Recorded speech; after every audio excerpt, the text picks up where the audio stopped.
Hello everyone, welcome to SmartWork Labs. Today is 6th of December and we are on our series of prelims news analysis. So देखते हैं कि आज के newspapers में क्या important चीज़ें रही हैं. So first, as we know that COP28 is presently undergoing in Dubai. So in that context, एक न्यूक्लियर एनर्जी पैक्ट साइन किया गया है. Nuclear energy pact. So as you can see, 22 nations pledged to triple nuclear installed capacity by 2050. India not a part of the pact, right? So क्या goal है यहाँ पर? The goal is to triple the nuclear capacity by 2050. So as we are shifting away from fossil fuels and towards renewables, so renewables से component में specifically focusing on nuclear energy, ये pact sign किया गया है. It has been signed by 22 nations including USA, Britain, Canada, France. So आप देख सकते हैं कि मोस्टली डेवलप्ड नेशंस इस पर्टिकुलर पैक्ट का पार्ट हैं. इंडिया ने साइन नहीं किया है. अब देखिए इसके मल्टीपल रीजंस हैं. जो ऑफिशियल रीज़न है वो तो ये है कि we are not part of any alliances out of the COP system, right. जैसा कि आपको याद होगा कि लास्ट ईयर एक ग्लोबल मिथेन प्लेज भी साइन करी गई थी और इंडिया इसका पार्ट नहीं था. Again because we are not part of any alliances out of the COP system and also because हमारे एग्रीकल्चर के सब्सटैंशियल मिथेन एमिशंस होते हैं और हमारे एग्रीकल्चर सेक्टर को हर्ट कर सकता था ये पर्टिकुलर प्लेज. हमने इसलिए साइन नहीं किया था. बट यहाँ पर न्यूक्लियर एनर्जी इंडिया में एक बहुत ज़्यादा प्रेफर्ड एनर्जी सोर्स नहीं है. बिकॉज आप जैसा कि देख सकते हैं हमारा जो इंस्टॉल्ड कैपेसिटी है it is only 6.78 gigawatt. It is around 3% of the total installed capacity in the country. So हमने क्यों साइन नहीं किया है? अगेन देखिए एक तो हमारे पास में सप्लाई कंस्ट्रेंट है कि जो आपको इसके लिए रॉ मटेरियल चाहिए होता है यूरेनियम, थोरियम, हम लोग काफ़ी सब्सटेंशियल पार्ट उसका इंपोर्ट करते हैं either from the central Asian countries like Kazakhstan और फ्रॉम कंट्रीज लाइक रशिया. सो वो इम्पोर्ट डिपेंडेंस के कारण. Secondly after the Fukushima disaster जो कि जापान 2011 में हुआ था, इवन चेरनोबिल इन रशिया इन 1984, उस कारण से न्यूक्लियर एनर्जी एक सेफ ऑप्शन नहीं माना जाता है specifically in the context of India जहाँ पर हम लोगों ने industrial accidents like the Bhopal gas tragedy already हम लोगों ने देखा है. सो सेफ्टी के भी काफ़ी इश्यूज होते हैं यहाँ पर. इसलिए India is primarily focusing on the solar, wind, even hydrogen energy. So ये भी एक शायद एलिमेंट हो सकता है कि हम लोग क्यों इस पर्टिकुलर पैक्ट पे साइन नहीं कर रहे हैं.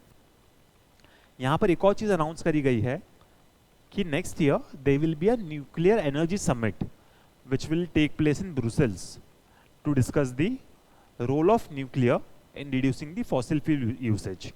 सो ये भी आपको एक चीज़ यहाँ पर याद रखनी है. नेक्स्ट, सो ये एक आर्टिकल अपीयर हुआ है ऑन द प्लास्टिक पॉल्यूशन. उसमें एक टर्म का मेंशन हुआ है international negotiating committee on plastic pollution. So आइए समझते हैं कि ये क्या चीज़ है. देखिए आपको पता है कि एक यूएन एनवायरमेंट असेंबली है, एक ग्लोबल बॉडी है under the UN environment assembly. इन्होंने एक रेजोल्यूशन पास किया, रेजोल्यूशन 5/14. इसमें ये बोला गया कि एक इंटरनेशनली लीगली बाइंडिंग ट्रीटी बनाई जाए to end the plastic pollution. ठीक है, प्लास्टिक पॉल्यूशन पे एम्फेसिस क्यों हो रहा है? बिकॉज देखिए प्लास्टिक के प्रोडक्शन में एक substantial amount of fossil fuel usage होता है which contributes to GHG emission.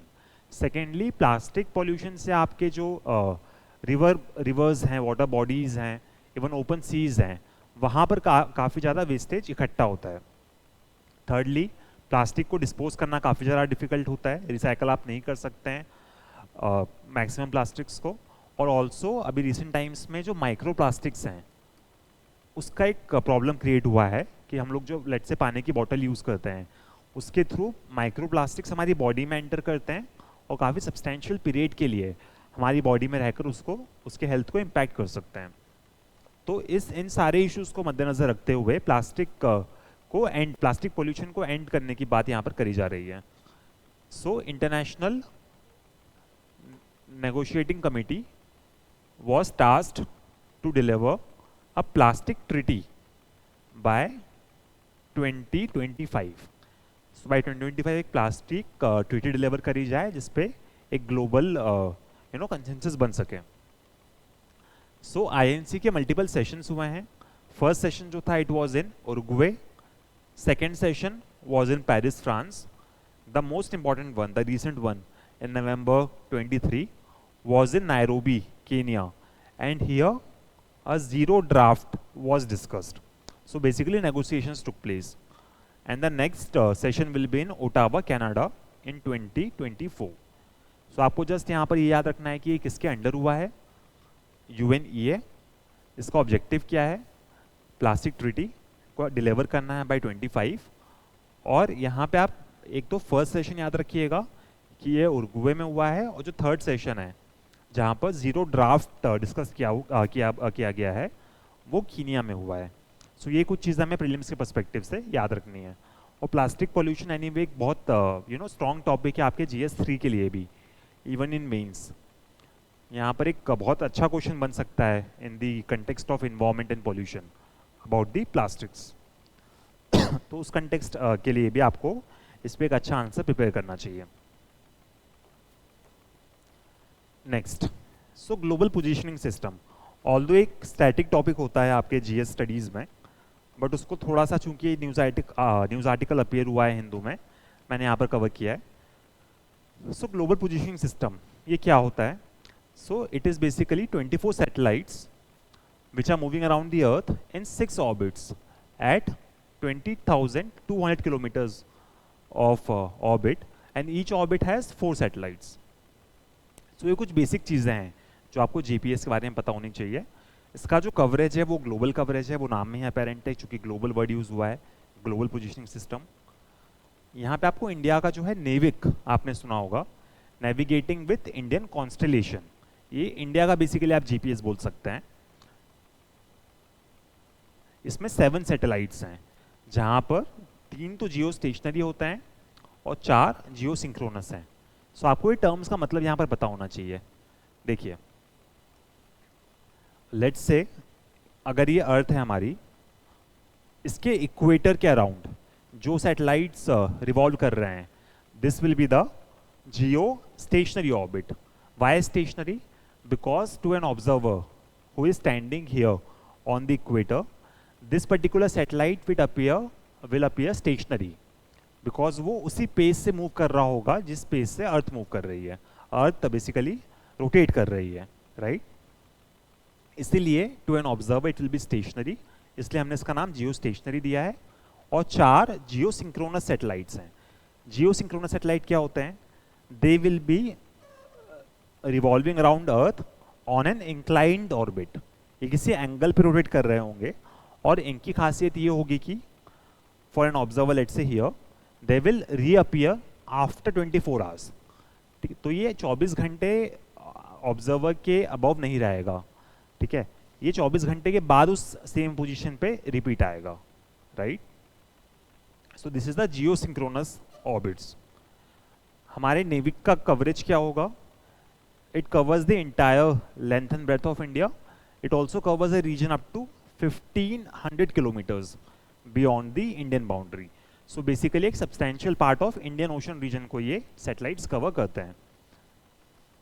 कुछ और नाम जो आपको पता होने चाहिए, रशिया का जो सिस्टम है उसका नाम ग्लोनास है, EU का गैलीलियो है, एंड चाइना का बाइड्यू है, राइट? सो थोड़ा सा इसके बारे में और डिटेल में आप पढ़ सकते हैं about the various types of orbits, right?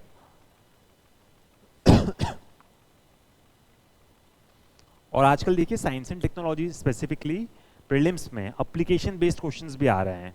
सो यहाँ पे आपसे बिल्कुल पूछ सकते हैं कि जो इंडिया का नेविक है या फिर GPS इन जनरल, इसके एप्लीकेशंस क्या हो सकते हैं। सो आप खुद ही सोच सकते हैं कि जैसे इसका एक एप्लीकेशन नेविगेशन में हो सकता है, आपके जो मोबाइल में आप यूज़ करते हैं, मैप्स, ऊबर वगैरह जो होता है वो इस टेक्नोलॉजी पे ही वर्क करता है। सेकेंडली, इसका जो एप्लीकेशन है वो डिज़ास्टर मैनेजमेंट में हो सकता है। क्लाउड फॉर्मेशन हो गया, लैंडस्लाइड्स हो गई, ठीक है, फ्लड्स हो गए, साइक्लोन्स हो गए, उसकी इन्फॉर्मेशन आपको GPS प्रोवाइड कर सकता है। सिमिलरली इसका यूसेज आप कर सकते हैं to know about various forest fires, या फिर even in the discovery of various minerals अगर उसका जो स्कोप है वो थोड़ा सा ज़्यादा है, अगर लेट से वो सेंटीमीटर लेवल पे आपको बता सकता है अर्थ के बारे में, so even in mineral exploration आप जीपीएस का यूज़ कर सकते हैं. सो ये कुछ एप्लीकेशंस हो गई हमारे सैटेलाइट सिस्टम्स की. नेक्स्ट,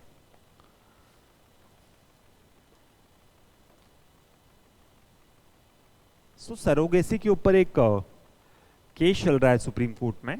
उस कंटेक्स्ट में सरोगेसी रेगुलेशन एक्ट और सरोगेसी होती क्या है ये समझना हमारे लिए इंपॉर्टेंट है. So what is surrogacy? It is a process in which a women carries and delivers a child for a couple और individual. So basically, let's say if husband or wife, if they are infertile, or if they are not able to have a child of their own, they will task some other women. It might be he or she might be a relative, or it might be even on a commercial basis. कि आप उसको पैसे देके you might ask to deliver their child basically, right? So this is surrogacy in general.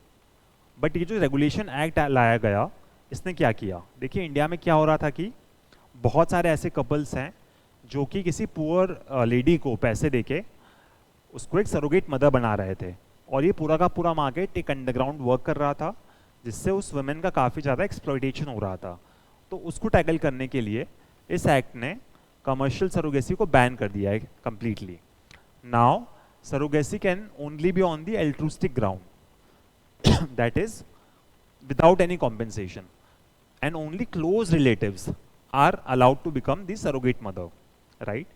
So आप पैसे देकर किसी को surrogate mother नहीं बना सकते हैं, only if it is on an altruistic ground and by a close relative. सिर्फ वही लोग आपके surrogate mother बन सकते हैं. Eligibility कौन कौन eligible हैं इसके लिए? Infertile couples, those people who cannot have their own children, who are married for 5 years and they do not have a surviving child.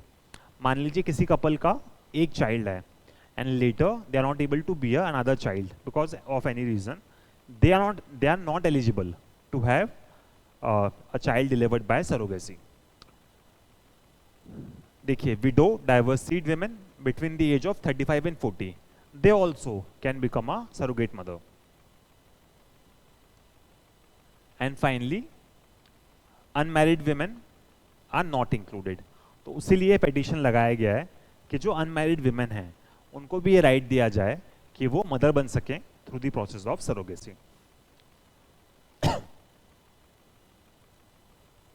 Next news item.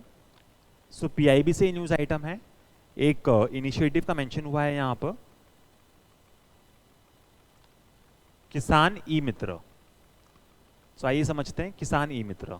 So it is basically a AI chatbot for the PM Kisan scheme. तो जो भी beneficiaries हैं PM Kisan scheme के, उनके कोई भी queries हैं about this scheme, they want to know about their application status, they have any grievances, so वो उन सब चीज़ों को आंसर करेगा एक AI चैटबॉट जिसका नाम है Kisan e Mitra. So it will assist farmers in accessing information related to their application status, payment details, in eligibility status वगैरह. इस कंटेक्स्ट में एक और इनिशिएटिव जो कि लास्ट ईयर लिया गया था, it was the Bhashini initiative, Bhasha interface for India, Bhasha interface for India. So it was India's artificial intelligence led language translation platform. So यहाँ पे क्या आइडिया था कि मान लीजिए गवर्नमेंट की स्कीम है, सो अभी तक वो सिर्फ हिंदी, इंग्लिश या जो मेजर लैंग्वेजेस हैं सिर्फ उसी में डिलीवर की जाती थी, उसके बारे में जो इन्फॉर्मेशन है. बट यहाँ पर गवर्नमेंट ने ये बोला कि हम लोग with the use of artificial intelligence हमारा जो कम्युनिकेशन है about the government schemes, we can deliver it in the local languages as well. मान लीजिए कोई मैथिली ही समझता है, सो उसको मैथिली में वो इन्फॉर्मेशन मिलेगा using this language translation tool. So इससे आपकी जो गवर्नमेंट स्कीम्स का जो रीच है, स्केलेबिलिटी है, लास्ट माइल कनेक्टिविटी है, वो इंक्रीज हो पाएगा. Connect citizens to government initiatives in their own languages, right, ताकि मैक्सिमम लोग इन स्कीम्स का बेनिफिट ले पाएं, लैंग्वेज एक बैरियर ना बने in the access of this government schemes. So ये चीज़ आप याद रखिएगा in the context of government schemes.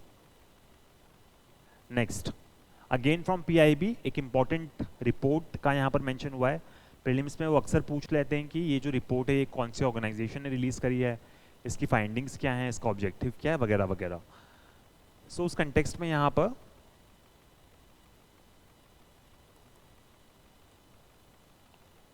एक इंडिया एजिंग रिपोर्ट 23 इसका मेंशन हुआ है। आपको याद रखना है कि इसको रिलीज कौन करता है। सो UNFPA, which is the UN population fund, in collaboration with international institute for population sciences. तो ये बेसिकली दो ऑर्गेनाइजेशंस मिलके इस रिपोर्ट को रिलीज करती हैं। इसकी फाइंडिंग क्या है कि by 2050 over 20% of India's population will be elderly, right. So presently it is around 8%। सो हमारी पॉपुलेशन बहुत फास्ट ग्रे कर रही है, ग्रेइंग पॉपुलेशन जिसको हम लोग बोलते हैं। हमारा जो डेमोग्राफिक डिविडेंड है वो श्रिंक हो रहा है, right, because of the decreasing fertility rates. आप जानते ही हैं कि जो हमारा फर्टिलिटी रेट है नेशन का, it has already touched 2.1, which is the replacement fertility rate. So ये आप टर्म्स कुछ पढ़िएगा कि what is the replacement fertility rate. Replacement fertility rate, आपको इसके बारे में, इस ऑर्गेनाइजेशन के बारे में कुछ इन्फॉर्मेशन पता होना चाहिए अबाउट UNFPA।